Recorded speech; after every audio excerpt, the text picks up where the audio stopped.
In the clash tonight, a look at one of the most hotly contested battleground Senate races in this midterm election year. It happens to be in the state of Pennsylvania, and these are the two candidates. Congressman Joe Sestak, he is running as the Democrat. Remember, he beat Arlen Specter, the Republican turned Democrat in a primary. Joe Sestak is now the Democratic candidate, trying to keep that seat in Democratic hands. The Republican candidate is the former Congressman, conservative Pat Toomey. He is the Republican candidate. In a moment, you'll hear from both of them. First, though, let's just take a peek at what this state means. Here's what happened in the presidential campaign. Obama carried it quite comfortably, in part because of right here. For the Republicans to succeed in this state, they need to do better in the Philadelphia suburbs, right in here, which have become increasingly Democratic in recent years. So I talked to both candidates today, and we started with the big vote. The House decided to vote, and the president signed into law tonight a $26 billion emergency aid package. It helps states pay for Medicaid, helps states keep police, firefighters, and teachers on their payrolls. What do the candidates think?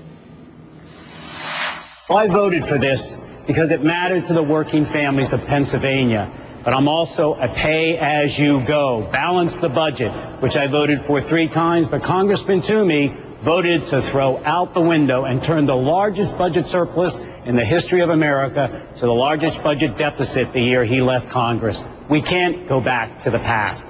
We have to move forward with small business tax cuts to where we actually give community banks guarantees on the loans to small businesses, because small businesses of less than 100 people lost over 80% of these jobs, and that's where the working families are, and that's what I'll always side with. Well, first of all, I don't think it's a good idea for the federal government to be bailing out irresponsible states. You know, there are some states that have been pretty tough. They've watched their budget. They're living within their means. Some of them are actually running surpluses. Many are not.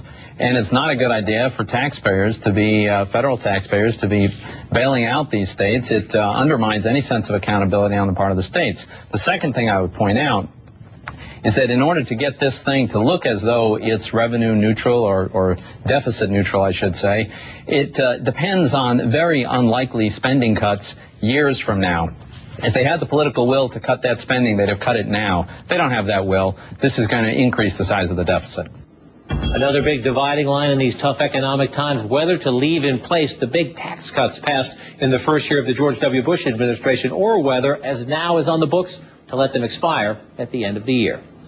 What Congressman Toomey wants to do is give $687 billion of Bush tax cuts to the very, very rich, the millionaires, the top 1% of those who get income, mainly from Wall Street, and not pay for it. That's what he did with President Bush.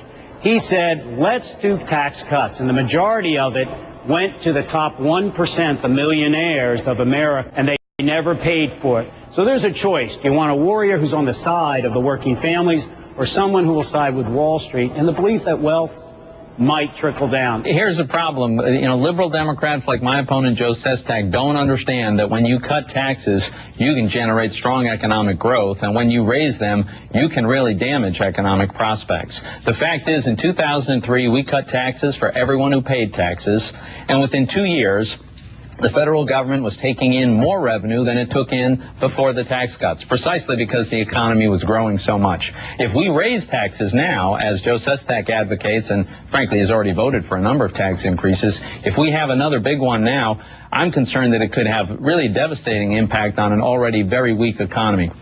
Bad idea. We should extend, make these rates permanent so that investors and business and workers will have the certainty of knowing what the tax rates are going to be and that they're not going to be punished with a huge tax increase. One of the things we try to do every day is see if there's maybe a little bit too much hyperbole out on the campaign trail, especially since these are two guys who either are serving or have served in Washington. When Congressman Toomey was here, he sided with the Republican leadership 90% of the time. Congressman Sestak, now still here, has sided with the Democratic leadership 97 or 98% of the time. So my question to them was, is it really fair, as you cross the state of Pennsylvania, to say, elect me, I'll be an independent-minded voice? Well, look, I have advocated for a year and a half to reach to the other side with the Republicans and try to get small business tax cuts. If we had done that, we would have soaked up, with my legislation, we would have soaked up 5 million unemployed. Could they have been better? Could we remove more politics? Absolutely, John. And I'll fight every day to make sure that it isn't special interest.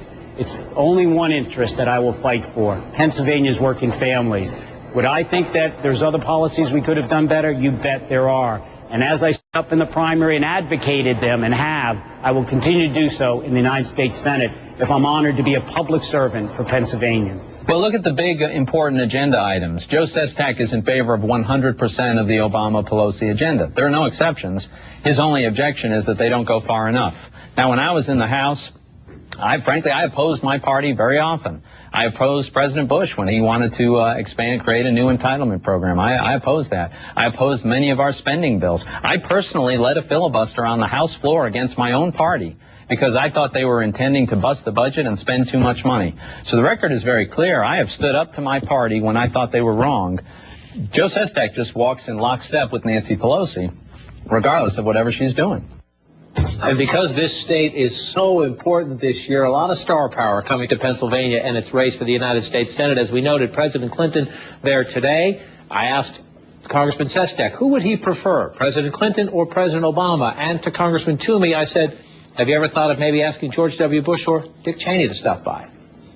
At the end of the day, Pennsylvanians have a lot of common sense, and why President Clinton is surely reminding them about a way to approach an economy which created 22 million jobs.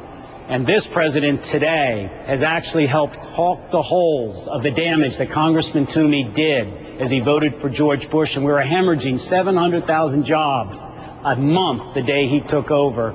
At the end of the day, Pennsylvania is going to look at me, and they're going to look at Congressman Toomey and say, do I want somebody who will side with them, Wall Street, to do it again, what they did to us, or do I want someone who would lose their job over doing what's right for us, Pennsylvanians? Oh, I've already had several very prominent national Republican figures. More are on their way. But I have to say, I think it's kind of amusing that Joe Sestak doesn't want to be associated with President Obama and Nancy Pelosi, the people whose agenda he's actually voting for. And he wants to harken back to Bill Clinton, who, by the way, the big accomplishment under the Clinton administration came when Republicans were in control of Congress.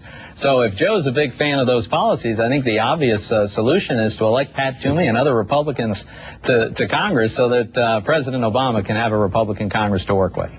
A taste from both candidates there, the Democrat and the Republican. We'll do more of that, 84 days until Election Day. We'll try to bring you more candidate voices as we get closer. And later on, as the program resumes, among the items on my radar, which possible 2012 presidential candidate